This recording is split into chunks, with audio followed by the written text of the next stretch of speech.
নমস্কার প্রিয় দর্শক বন্ধু। ভগবান আপনাদের সকলের মঙ্গল করুন এবং আপনাদের সকল মনস্কামনা পূরণ করুন, এই কামনাই করি। আমি astrologer Souvik Chakraborty. Astro solution with Souvik চ্যানেলটিতে আপনাদের স্বাগত জানাই। বন্ধুগণ, আজকে আমরা আলোচনা করব হাতের রেখায় হঠাৎ বা আকস্মিক ধনহানি হওয়ার রেখা সম্পর্কে এবং এর বিশেষ কয়েকটি প্রতিকার সম্পর্কে। এই বিষয়টি একটি অত্যন্ত গুরুত্বপূর্ণ বিষয়, তাই ভিডিওটি সম্পূর্ণ দেখতে থাকুন এবং নিজের হাতের সাথে মিলিয়ে দেখুন। পুরুষেরা নিজের ডান হাতের সাথে বিষয়টিকে মেলাবেন এবং মহিলারা নিজের বাম হাতের সাথে বিষয়টিকে মিলিয়ে দেখুন। তো চলুন মূল আলোচনায় প্রবেশ করা যাক। প্রথমেই, যদি জাতক বা জাতিকার হাতের বৃহস্পতি পর্বতটি, অর্থাৎ হাতের এই জায়গাটিকে আমরা বৃহস্পতির পর্বত বা বৃহস্পতির ক্ষেত্র বা জুপিটার মাউন্ট বলে থাকি। এই বৃহস্পতি পর্বতটি সামান্য অবস্থায় থেকে থাকে, অর্থাৎ একটু হালকা উঁচু হয়, অর্থাৎ নিচু না হয় বা খুব উঁচু না হয়, তাহলে এদের কিন্তু ধন সঞ্চয় হয়ে থাকে।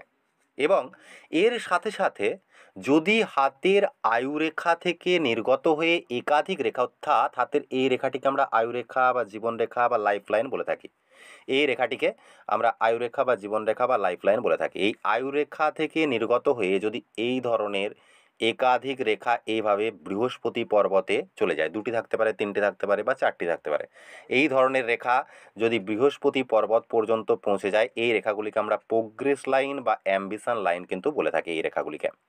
তো এই ধরনের যদি রেখা থেকে থাকে, তাহলেও কিন্তু এটি অত্যন্ত শুভ। এদের কিন্তু ধন সঞ্চয় সাধারণত হয়ে থাকে। এই সাথে সাথে হাতের অবশ্যই গ্রহ পর্বতগুলির শুভাশুভ অবস্থান অবশ্যই প্রয়োজন। কোনো অশুভ বা মারক বা বাধক দশা চললে তা ধন ব্যয় করায় ঠিকই, কিন্তু সেটি সম্পূর্ণ আলাদা একটি বিষয়। আমি সাধারণত ধন হানির বিষয়ে আপনাদেরকে জানাবো। তো আজকে প্রথমেই যে বিষয়টি সম্পর্কে আপনাদেরকে দেখাবো সেটি হলো হাতের মধ্যস্থান, অর্থাৎ রাহুর পর্বত।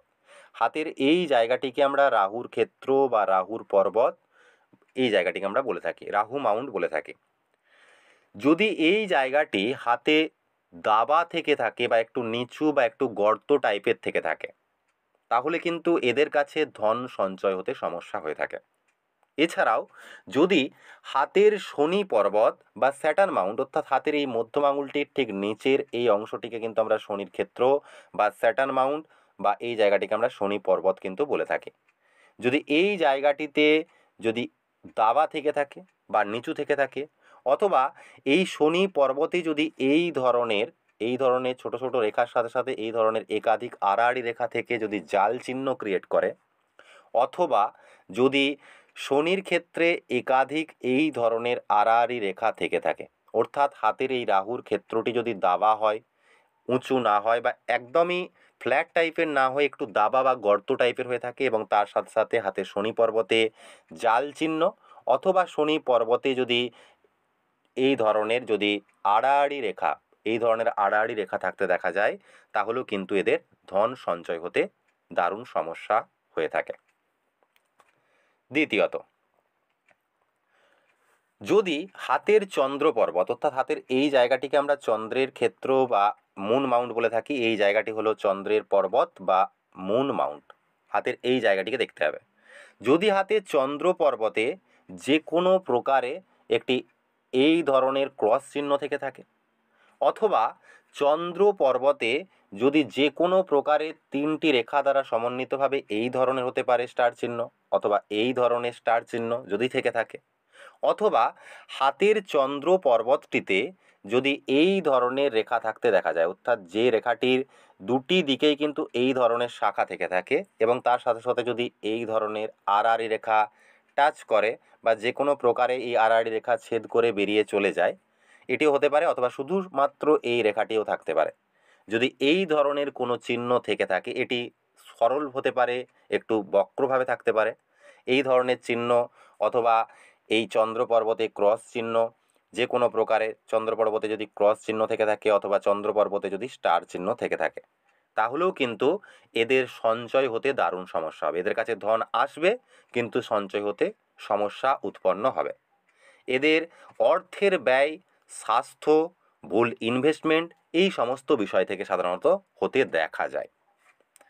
তৃতীয়ত, যদি কোনো জাতক বা জাতিকার হাতের রাহু, অর্থাৎ হাতের এই মধ্যস্থানটি আমরা রাহুর ক্ষেত্র বা রাহু পর্বত বলে জানি, এই রাহু পর্বত এবং চন্দ্র পর্বত, হাতের এই জায়গাটিকে আমরা চন্দ্রের ক্ষেত্র বললাম, এই দুটি জায়গায় যদি দাবা টাইপের হয় বা নিচু টাইপের হয় বা গর্ত টাইপের হয়ে থাকে, অথবা এই রাহুর ক্ষেত্রটি একেবারে দাবা টাইপের এবং চন্দ্র পর্বতটি ফ্ল্যাট টাইপের, অর্থাৎ একেবারেই উঁচু নয়, একটু ফ্ল্যাট টাইপের যদি হয়ে থাকে, তাহলেও কিন্তু এরা বুঝতে পারে যে আমরা এই সমস্ত জায়গায় ইনভেস্টমেন্ট করলে বা অর্থ লাগালে বা ধন লাগালে সেই ক্ষেত্রে লোকসান অবশ্যই হবে, তাও কিন্তু এরা মনকে কন্ট্রোল করতে না পেরে কিন্তু এরা অর্থের লস বা অর্থহানি করিয়ে থাকে।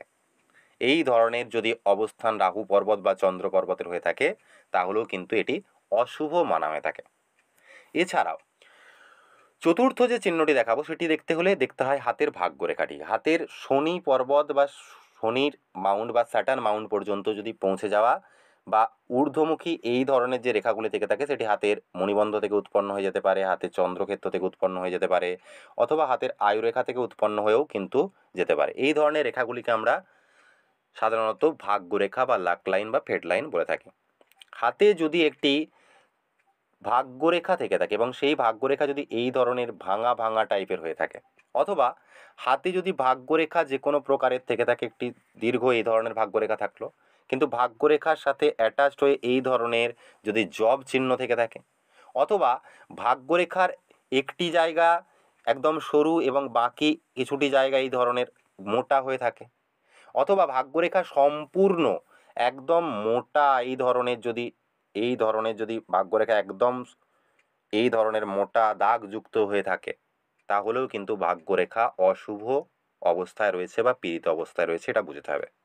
যদি এই ধরনের এই যতগুলি চিহ্ন বললাম ভাগ্যরেখা সম্পর্কে, ভাগ্যরেখায় যতগুলি অশুভ সংকেতের কথা বললাম, এই ধরনের যদি ভাগ্যরেখা কারো হাতে থেকে থাকে, অর্থাৎ ভাগ্যরেখা এই ধরনের ভাঙা ভাঙা বা ভঙ্গুর টাইপের হয়ে থাকে, অথবা ভাগ্যরেখা একটু মোটা বা গাঢ় টাইপের হয়ে থাকে, অথবা ভাগ্যরেখায় জব চিহ্ন থেকে থাকে যে কোনো প্রকারে, অথবা ভাগ্যরেখা যদি এই ধরনের প্রচুর পরিমাণে রাহু রেখা দ্বারা ছেদযুক্ত হয়ে থাকে, অথবা ভাগ্যরেখায় ক্রস চিহ্ন বিভিন্ন জায়গায় এই ধরনের ক্রস চিহ্ন বা ক্রস ছেদ থেকে থাকে, অথবা যদি ভাগ্যরেখা এই ধরনের আঁকা বাঁকা এই ধরনের হতে দেখা যায়, তাহলেও কিন্তু এই সমস্ত চিহ্নই কিন্তু আমাদের ধনহানি বা অর্থহানি করিয়ে থাকে। এরা কিন্তু ধন সঞ্চয় করতে দারুণ সমস্যার মুখোমুখি এদেরকে হতে দেখা যায়। এই ধরনের রেখা কিন্তু অশুভ মানা হয়ে থাকে। পঞ্চমত, যদি হাতে একটি শনি পর্বত পর্যন্ত পৌঁছে যাওয়া ভাগ্যরেখা এইভাবে থেকে থাকে, যদি এই ধরনের একটি শনি পর্বত পর্যন্ত পৌঁছে যাওয়া ভাগ্যরেখা যে কোনো জায়গা থেকে উৎপন্ন হয়ে শনি পর্বত পর্যন্ত পৌঁছে যাওয়া ভাগ্যরেখা থেকে থাকে, এবং এই ভাগ্যরেখা থেকে একটি শাখা উৎপন্ন হয়ে হাতের মধ্যমা এবং হাতের এই অনামিকা আঙুলের মাঝামাঝি অংশ পর্যন্ত এইভাবে চলে যায়, যদি এই ধরনের হয়ে থাকে, তো এরা নিজের পরিশ্রমে নিজের চেষ্টায় উন্নতি অবশ্যই করে থাকে এবং পরবর্তী ক্ষেত্রে দেখা যায় এদের কিন্তু ডাউনফল সাধারণত হয়ে থাকে, অথবা ডাউনফল না হলেও এরা কিন্তু কারো না কারো দ্বারা চিটেড হয়ে থাকে। অর্থাৎ আমি এই ধরনের রেখার কথা বলছি যে রেখাটি হাতের ভাগ্যরেখা থেকে উৎপন্ন হয়ে বা ভাগ্যরেখা থেকে এইভাবে উৎপন্ন হয়ে একেবারে এই দুটি আঙুলের মাঝ পর্যন্ত চলে গেছে, একেবারে এইভাবে ঢুকে যাবে, এই ধরনের যদি হয়ে থাকে, যদি এই ধরনের থেকে থাকে তাহলে কিন্তু এরা নিজের পরিশ্রমে নিজের চেষ্টায় উন্নতি করে থাকে, কিন্তু এক টাইমে যেয়ে কিন্তু এরা ডাউনফলের মুখোমুখি হয়, অথবা কারোর দ্বারা কিন্তু চিটেড হয়ে থাকে, আর্থিকভাবে প্রতারণার শিকার হয়ে থাকে। কিন্তু এই রেখাটি যদি একেবারে সূর্য পর্বত পর্যন্ত চলে যায়, অর্থাৎ এই ধরনের রেখা যদি সূর্য পর্বত পর্যন্ত চলে যায়, তাহলে কিন্তু এটিকে শুভ মানা হয়ে থাকে। এটা ধীরে ধীরে উন্নতি অবশ্যই করে থাকে এবং এদের উন্নতি স্থিরতাও দিয়ে থাকে, এদেরকে স্টেবিলিটিও দিয়ে থাকে। আবার ভাগ্যরেখা থেকে যদি দুটি শাখা বেরিয়ে একটি শাখা রবি পর্বত পর্যন্ত পৌঁছে যায়, অর্থাৎ এই ধরনের একটি রেখা যদি রবি পর্বত পর্যন্ত পৌঁছে যায় যে কোনো প্রকারে, ভাগ্যরেখা থেকে শাখা নির্গত হয়ে, ভাগ্যরেখা থেকে এই ধরনের শাখা নির্গত হয়ে যদি একটি রেখা এভাবে রবি পর্বত পর্যন্ত পৌঁছে যায়, এবং একটি রেখা যদি বৃহস্পতির ক্ষেত্র পর্যন্ত এইভাবে পৌঁছে যায়, অর্থাৎ ভাগ্যরেখার শেষে এসে শনি পর্বতের কাছাকাছি এসে যদি এই ধরনের ত্রিশাখা যদি থাকে এবং সেটি একটি রেখা হাতের রবি পর্বত এবং একটি রেখা হাতের বৃহস্পতি পর্বত পর্যন্ত পৌঁছে যায়, তাহলে এদের ধন আগমন অবশ্যই হয়ে থাকে, ধন আগমনের ক্ষেত্র বৃদ্ধি পেয়ে থাকে, কিন্তু এদের ঋণ দেওয়া বা পার্টনারশিপ থেকে অবশ্যই সচেতন হওয়া উচিত, নয়তো এক্ষেত্রে কিন্তু বিশেষভাবে ধনহানি যোগ এটি ক্রিয়েট করে থাকে। এক্ষেত্রে শুভ ভাগ্যরেখা বা এই ধরনের শাখাযুক্ত যে রেখা, সেই রেখা যদি হাতের রবি পর্বত পর্যন্ত পৌঁছে যায় অথবা হাতের বৃহস্পতি পর্বত পর্যন্ত যদি এই ধরনের রেখা পৌঁছে যায়, তাহলে কিন্তু এটি অত্যন্ত শুভ। এক্ষেত্রে যদি হাতে এই ধরনের রেখা যদি থাকতে দেখা যায়, অর্থাৎ দুটি রেখা বেরিয়ে একটি রেখা হাতের রবি ক্ষেত্র পর্যন্ত, একটি রেখা হাতের বৃহস্পতি ক্ষেত্র পর্যন্ত পৌঁছে যায়, অর্থাৎ এই ধরনের ত্রিশূল চিহ্ন ক্রিয়েট করে, তাহলে এদের অবশ্যই পার্টনারশিপ থেকে সচেতন থাকা উচিত এবং যে কোনো বিষয়ে ধার ঋণ এই সমস্ত বিষয়ে কিন্তু খুব ভালোভাবে ডিসিশন নেওয়া উচিত। যাদের হাতে এই চিহ্নগুলির মধ্যে একটি বা একাধিক চিহ্ন রয়েছে, তাদের জন্য আমি যতগুলি প্রতিকার অবশ্যই বলবো, ততগুলি প্রতিকারই আপনাদেরকে অবশ্যই চেষ্টা করতে হবে মন দিয়ে শুনে সেগুলিকে পালন করা, তবেই কিন্তু এই ধরনের সমস্যা থেকে আপনারা রিকভার করতে সক্ষম হবেন, আপনাদের এই সমস্যা হ্রাস পাবে। তো প্রথম প্রতিকার হিসাবে যে কথাটি বলবো বা আজকের যে প্রথম প্রতিকার, সেটি হলো প্রত্যেক শুক্রবার দিন সকালে স্নান করে পূজার ঘরে পদ্মাসনে বসে শ্রী সূক্তের পাঠ অবশ্যই করুন। শ্রী সূক্ত পাঠ করলে আর্থিক সমস্যার থেকে দ্রুততার সাথে মুক্তি ঘটে থাকে। এটি যদি আপনারা কন্টিনিউ করতে পারেন এবং রেগুলার বেসিকে করতে পারেন, তাহলে এটি অত্যন্ত শুভ ফলদায়ী। আমি আমার বহু ক্লায়েন্টকে এই প্রতিকার দিয়েছি এবং তারা দারুণ উপকৃত হয়ে ফিডব্যাক দিয়েছেন।